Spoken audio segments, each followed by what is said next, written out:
করেছি, কথা বলেছি, জনগণের কাছে গিয়েছি, যে বক্তব্য দিয়েছি, আজকেও আপনাদের সামনে যে কথা বলতে চাই, আমি বলেছি আল্লাহ রসুল মক্কা বিজয়ের পরে মক্কাবাসীদের সাথে যে আচরণ করেছে, আমরা এই আচরণ এই দেশের আওয়ামী লীগ এবং অন্যান্য দল যারা আছে তাদের সাথে সেই আচরণ করতে চাই। আমরা প্রতিশোধ গ্রহণ করবো না, আমরা চাঁদাবাজি করবো না, আমরা দোকান পাটে হামলা চালাবো না। অবশ্য আমাদের পাশে অনেক ভাইরা আছেন, অনেক ব্যক্তি আছেন, আমরা জামাত ইসলামী বাদ দিয়ে এরকম কিছু দল আছেন, তারা মাঠে আমরা পাই নাই, মিছিল হয়েছে, আন্দোলন হয়েছে, জেল হয়েছে, ফাঁসি হয়েছে, সব জামাত ইসলামের উপর বেশি হয়েছে, নিশ্চিহ্ন করে দেওয়া ষড়যন্ত্র হয়েছে। আমরা মোকাবেলা করেছি। আমরা যখন আন্দোলন করেছি, টক শোতে কেউ বলেছেন আমরা এই নাশকতার মধ্যে নাই। আজকে তারা 5 তারিখের পরে দোকান ভাঙচুর করা, হামলা করা, চাঁদা আদায় করা, দোকানদারদের কাছে কোনো দোকানদারের কাছে গিয়ে বলতেছে যে 50,000 টাকা দেন, তাছাড়া দোকান খুলতে দেবো না।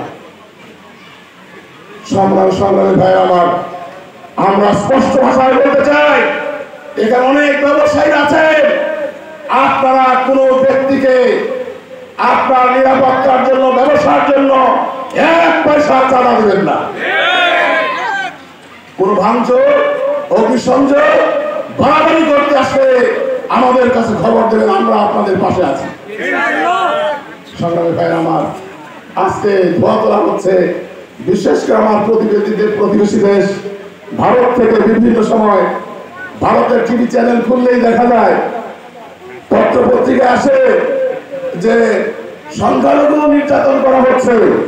আমার হিন্দু ভাইরা অনেকে এখানে আছেন, আমি আপনাদের সামনে বিনয়ের সাথে বলতে চাই, বাংলাদেশের একটা মন্দিরের কথা বলুন, যে মন্দির ভাঙচুর করা হয়েছে, যেখানে হামলা করা হয়েছে, একটাও দেখাতে পারবেন না।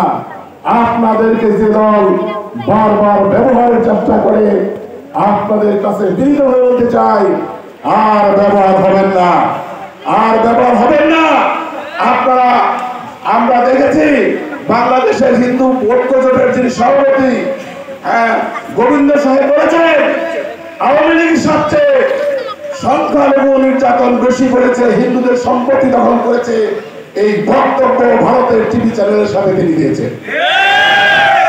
সংগ্রামী ভাইরা আমার, আমরা বলতে চাই যে আমরা জামাত শিবিরের লোকজন মন্দির পাহারা দিচ্ছে, জামাত শিবিরের লোকজন হিন্দুদের সাথে দেখা করে আমরা আশ্বাস দিয়েছি, আপনাদের উপরে যদি কোনো ধরনের কেউ বাড়াবাড়ি করে, বিশেষ করে জামাত শিবিরের পরিচয় কেউ যদি যায়, তাকে ধরে রাখবেন, তাকে আমার কাছে বা আমার নেতৃবৃন্দের কাছে বলবেন, আমরা তাকে উপযুক্ত শাস্তি দেব।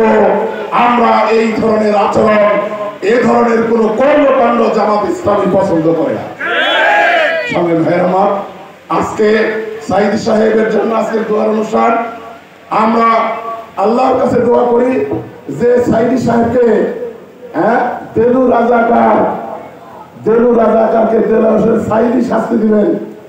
এই কাজটা আপনারা করেছেন, আজকে ধরা পড়ে গেছেন, আজকে আপনার নামে অসংখ্য মামলা হচ্ছে, বাংলাদেশের প্রত্যেকটা জেলাতে শেখ হাসিনার বিরুদ্ধে মামলা হচ্ছে, কারণ তার নির্দেশে হামলা করা হয়েছে, আরো মামলা হবে। 28 অক্টোবর লগি বৈঠা নিয়ে মাঠে নামতে বলেছিলেন, আপনার নির্দেশে লগি বৈঠা দিয়ে অনেক মানুষকে খুন করা হয়েছে, যেমন 5 তারিখের আগে খুন করা হয়েছে, অনুরূপভাবে অসংখ্য মানুষকে খুন করা হয়েছে। সকল খুনের ঘটনা আপনার উপরে বর্তায়, আপনি নির্দেশ দিয়েছেন প্রত্যেকটি খুনের বিচার হবে এই জমিনে। আমরা সরকারের কাছে দাবি করতে চাই, সরকারের কাছে অনুরোধ করতে চাই, যে মামলা হচ্ছে ইন্টারপোলের মাধ্যমে তাকে এদেশে নিয়ে এসে বিচারের কাঠ গড়ায় দাঁড় করে ফাঁসির কাছে শেখ হাসিনাকে ঝুলাতে হবে। কারণ এদেশের স্বাধীনতা সার্বভৌমত্বকে নস্যাৎ করার জন্য আওয়ামী জামাত শেখ হাসিনা যে অন্যায় করেছে সেই অন্যায়ের বিচার আপনারা এমনি এমনি করেছেন। তাদের মোল্লা তাদের কষাইকে আপনি তাদের মোল্লাকে ফাঁসি দিয়ে দিলেন।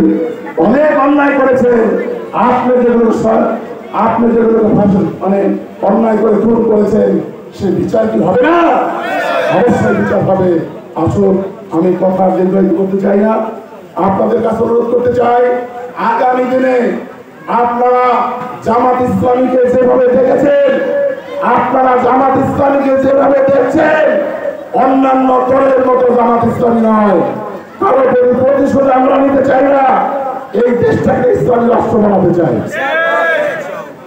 জনগণের সুশাসন প্রতিষ্ঠার জন্য গণতন্ত্র প্রতিষ্ঠা, ভোটাধিকার, মানবাধিকার, ন্যায় ইনসাফ ভিত্তিক সমাজ প্রতিষ্ঠা করে এই সমাজটাকে আমরা আল্লাহর খিলাফতের দিয়ে প্রতিষ্ঠা করে আমরা তবে প্রতিশোধ গ্রহণ, এটাই আমাদের প্রতিশোধ। আসুন, আমরা আগামী দিনে ঘরে ঘরে গিয়ে, বাড়ি বাড়ি গিয়ে, পাড়ায় মহল্লায় যে যেখানে আছে সবার কাছে এই জনগণের কাছে কোরআনের দাওয়াত পেশ করব। জনগণের আকাঙ্ক্ষায় পরিণত করতে হবে, ইসলাম ছাড়া মানবতার মুক্তি নাই। এই আকাঙ্ক্ষা জাগানোর জন্য আপনারা ছড়িয়ে পড়বেন। আল্লাহ আমাদেরকে সবাইকে কবুল করেন। আল্লাহ আমাদেরকে সকল অপকর্মের বিরুদ্ধে, অন্যায়ের বিরুদ্ধে যে যেখানে আছে আমরা সকল অন্যায়ের বিরুদ্ধে উঠে দাঁড়াবো এবং ন্যায় প্রতিষ্ঠার জন্য চেষ্টা করব। চাঁদাবাজি, ভাঙচুর, গালিগালাজ, এই অগ্নিসংযোগ এগুলো থেকে আমরা বিরত থাকবো। সরকার ও নির্যাতনের কথা যদি কিছু আসে তাদের পাশে আপনারা দাঁড়াবেন। আপনার হিন্দু ভাইদের পাশে, অন্যান্য জাতি ভাইদের পাশে আমরা আছি। সকল নিরাপত্তার জন্য, সুন্দর করার জন্য, দেশটা ভালো করার জন্য আমরা সর্বাত্মক চেষ্টা করব। আল্লাহ আমাদের সবাইকে কবুল করুন।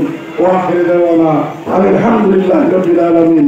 আসসালামু আলাইকুম ওয়া রাহমাতুল্লাহি ওয়া বারাকাতুহু।